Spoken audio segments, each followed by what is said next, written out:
You want someone emotionally available to be with, right? That person you can truly connect with. You require it. But what happens when you're the one being too emotionally available? So before you start to lose that person that you're dating that you really like, but they're kind of pulling away or seeming less interested and you don't know why, let me give you the 5 hidden signs that you're being too emotionally available and losing attraction. Now, you're more likely to experience this with someone that you're dating versus being in a relationship, but it's also possible to experience this in a relationship as well. So really listen up here. And I know you're going to say, how can I be too emotionally available? Doesn't even make sense, right? So understand that everything has to have balance. And whenever you lose balance, things become too much or too little, even being emotionally available in different situations. See, there's emotional availability that's necessary enough to connect and bond and build with someone, but then there's also a level of emotional availability that can be overwhelming. So let me let you know right now if you're actually being a culprit of being too emotionally available prematurely. So let's make sure we're understanding this the right way. So people, period, but definitely in dating circumstances, value what they have to earn, right? But just as a typical template for life, people value most what they had to put effort in for. And so whenever someone does not have to put a certain level of effort in to get a certain level of you back, then now it starts stripping away the mystery and the excitement and the feeling of, reward for showing up a certain way and sensibleness to why they're getting this certain level of you if they don't know you to a certain degree. And even if they do know you to a certain degree, they may wonder why it's so intense for you when it's not for them. Why are you going to those levels?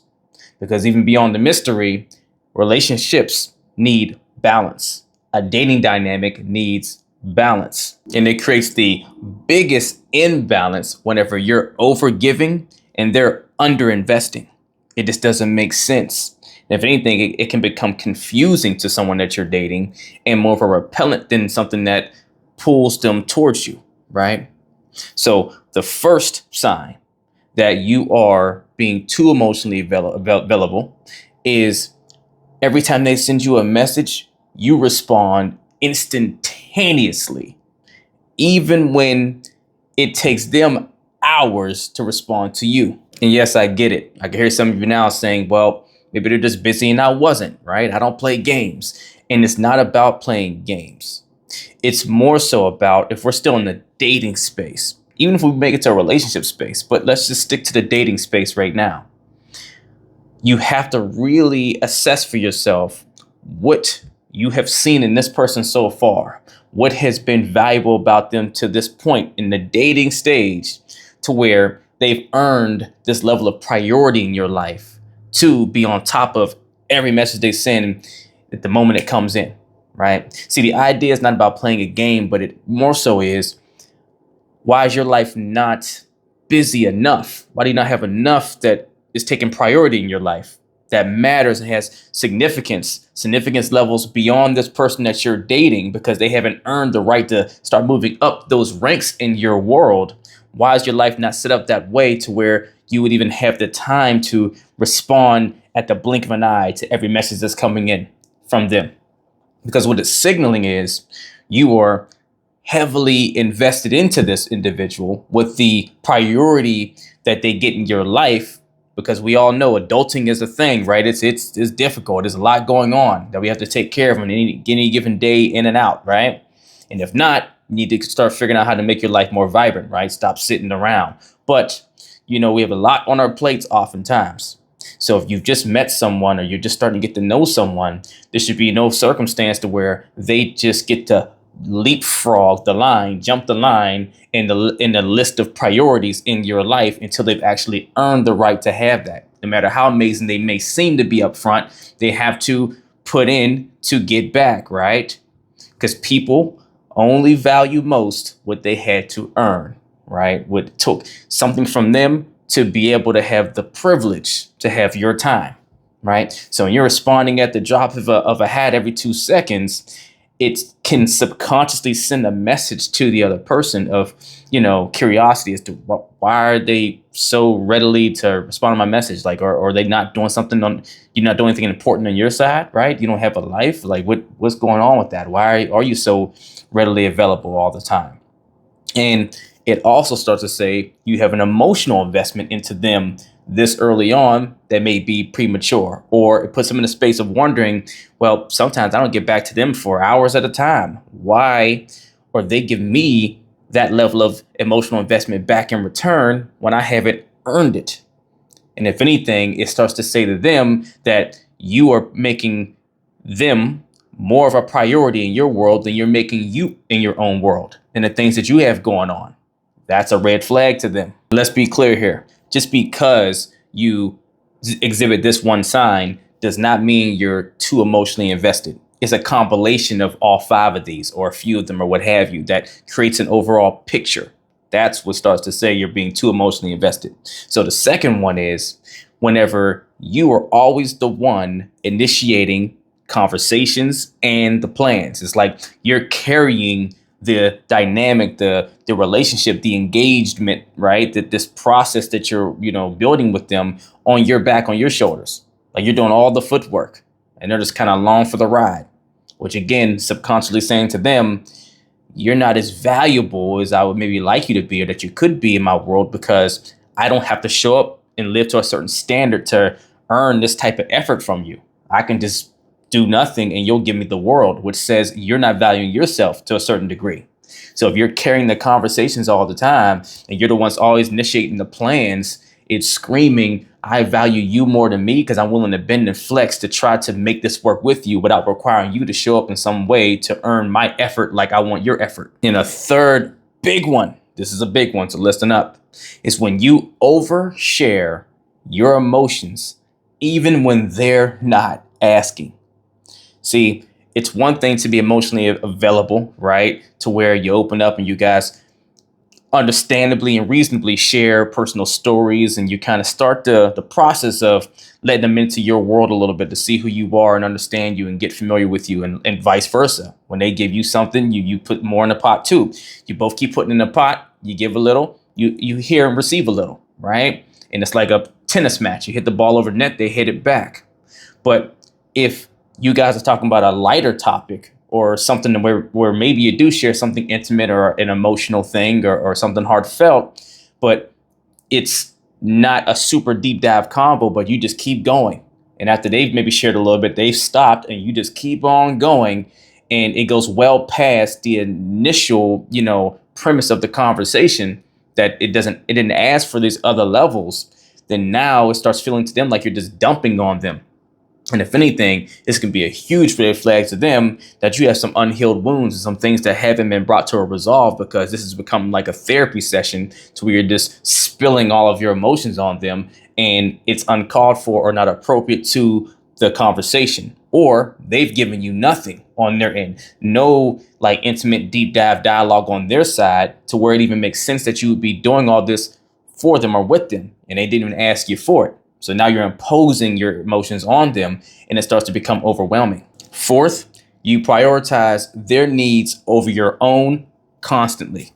This is a big red flag to someone that you're dating, even someone you're in a relationship with. If you guys made it to that point, it starts to send a message of you just don't love or care for yourself enough, right? And let me say this clear. On one side, when you're in the dating space, someone that's healthier that notices you doing this, to where it's like, yeah, it's great that you are considerate of me, but I'm looking for a peer of a partner, one that complements me, to where they have things that matters for them too, to where it gives me an opportunity to prioritize you.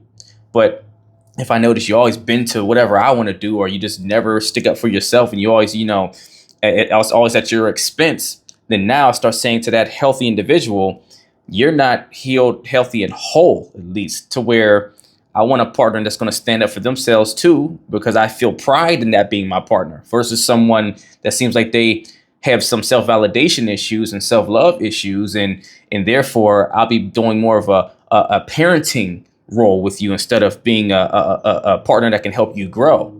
I'll be having to help you with your self-esteem and feeling confident in yourself, right? To where I feel like I'm still trying to help raise you while trying to be with you. Not a fun thing. Now, those that typically make it to a relationship, right? Maybe you found the person you were dating that's more unhealthy, to where they notice these signs, or maybe they didn't consciously notice it, but because they're more about themselves, they're self-centered and they're selfish, it works for them. They allow you, oh yeah, great. She keeps prioritizing, or he keeps prioritizing my stuff, right? My needs, put my needs over theirs. Yeah, because I matter the most. And it's not that they're constantly saying this to themselves. It's a subconscious thing oftentimes, but maybe it is someone that does consciously notice and is aware of it. But either way, they're going along with it and letting it happen because it benefits them and they're more of a self-centered individual. So you could make it to a relationship with this person, and now you're in this whole relationship and they're just, binging off of you prioritizing their needs, but on a subconscious level, they're devaluing you in their mind because you're willing to just do the most for them without championing for yourself. And that starts to translate in a subconscious way to, I don't need to prioritize my partner. I don't need to prioritize them. They'll take what I give them.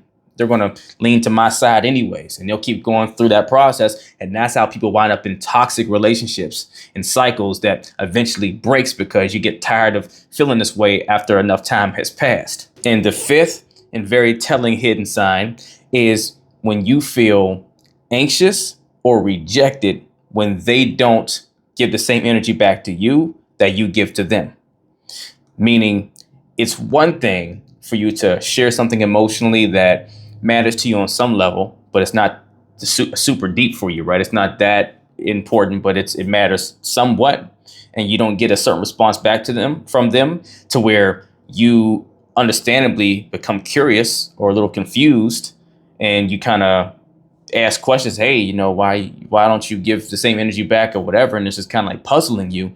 Versus if you're sharing so much, you're going so deep, right? To where whenever they don't give that same energy back, you feel a sense of anxiety or maybe a little insecurity, or you feel offended. You're like really upset about it. Then now it's screaming, you're giving out too much. You're putting yourself out there too far when they haven't earned it.